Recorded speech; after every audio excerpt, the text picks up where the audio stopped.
Hi, everybody. It's Miss Sullivan. We are going to be talking about some inquiry cubes today. And so, what these are little puzzles that are going to test your ability to figure out what is on the missing side. But before we get into that, I want to give you another tool to help you when you are doing your claim evidence reasonings. So this tool is a graphic organizer. And so for those of you who are very visual or have trouble organizing your thoughts when you're writing, this will be a great tool for you. So as I mentioned yesterday in our live class, when we are doing a claim evidence reasoning, we are trying to answer a question.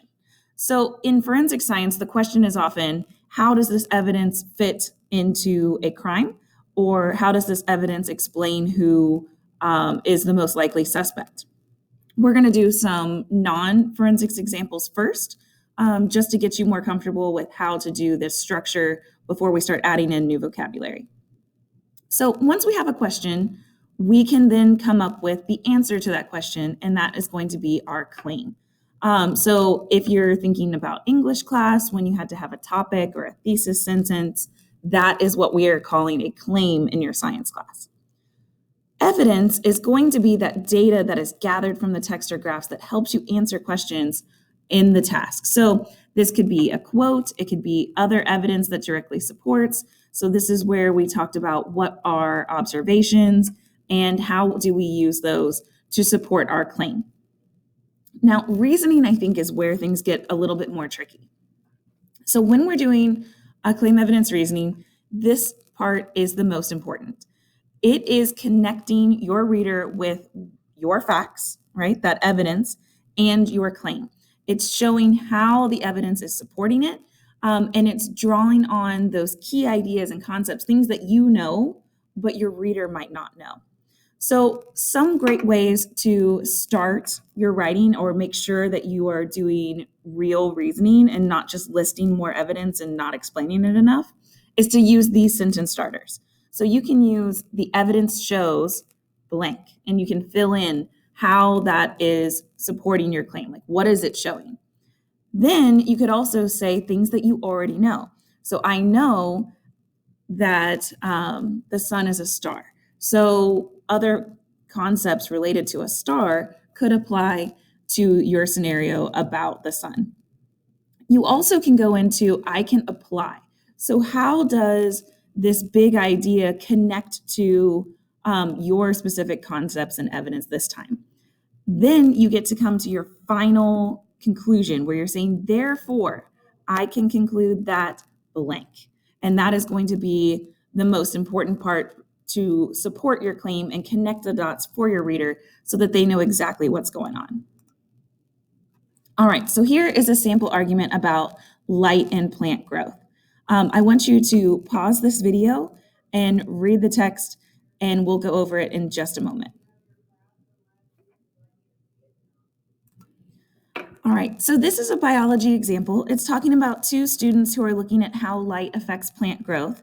And in this, you should have seen some facts that could be used as evidence as you are constructing a claim evidence reasoning. So here's how you could use this passage to fill in the graphic organizer. So the question at hand was, how does light affect plant growth? The claim that you could come up with from this is that light provides energy that plants need to grow. Then your evidence could go into different facts that you found in that passage, such as what happened when there was no light, what happened when there was moderate light, and what happened when there was full light. And so what you'll notice is the evidence doesn't have any explanation. It's just the facts, just the observations of what was in that passage. The reasoning is where they're taking that evidence and they're explaining how that connects to the claim. So, for example, it says the evidence shows that an increasing amount of light produces an increased amount of growth. They also are relying on things that they already know. For example, that sunlight is a form of energy and that plants need light to make their own food through photosynthesis. As you're looking at how they apply that, they're taking, okay, here is the energy is required for all processed living organisms, and the energy can be converted from one form to another, to this situation where they're saying why that matters for plants. They're not directly saying energy is required for all living things, but they're explaining it with their claim evidence reasoning here. So the most important piece of this, again, is the therefore I can conclude that. So from the evidence, we can infer that plants grow from seeds for a short time without light, but that they need light to continue growing. Brighter light causes plants to grow faster than dimmer light, and we know that light provides energy to plants. Therefore, seeds must have some way of storing energy for the new plant. Once that energy is used up, the plant can no longer grow unless it has light. Plants must have light because it provides energy for photosynthesis, which allows plants to make food. So, what that passage did was it took the evidence, those facts that we had in our organizer right here, and it explains how those facts, along with other things that you know, could be used to support that light provides energy for plants to grow. All right, so now let's get to our actual assignment.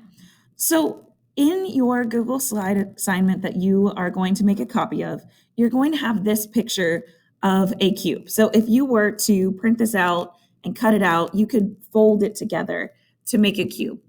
One side is blacked out. This is the bottom. What I want you to do is pause this video and come up with a claim of what should be on the missing side of this cube. Once you have decided what you think it is, why did you come up with that? What is your evidence that led you to the conclusion of what is on this side? So what patterns did you notice about the sides that you could see? Is there something about the numbers? Is there something about the colors? Is there something about the placement of these on the cube and how they would be arranged across from each other?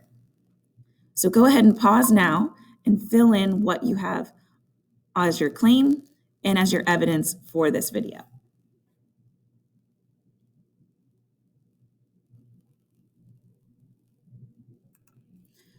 Okay, so for this cube, I'm going to show you what the right answer actually is. So in this case, it should have been a 2 with a gray background. Was your claim about what should be on the missing side correct?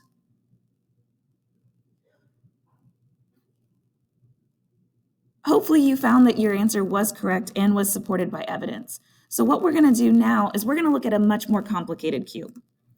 So this cube, again, has 6 sides. We have different colors, numbers, and names that are on the different sides. Again, I want you to come up with a claim of what should be on this missing side. Include what the numbers should be, what the name should be, and what the background color should be.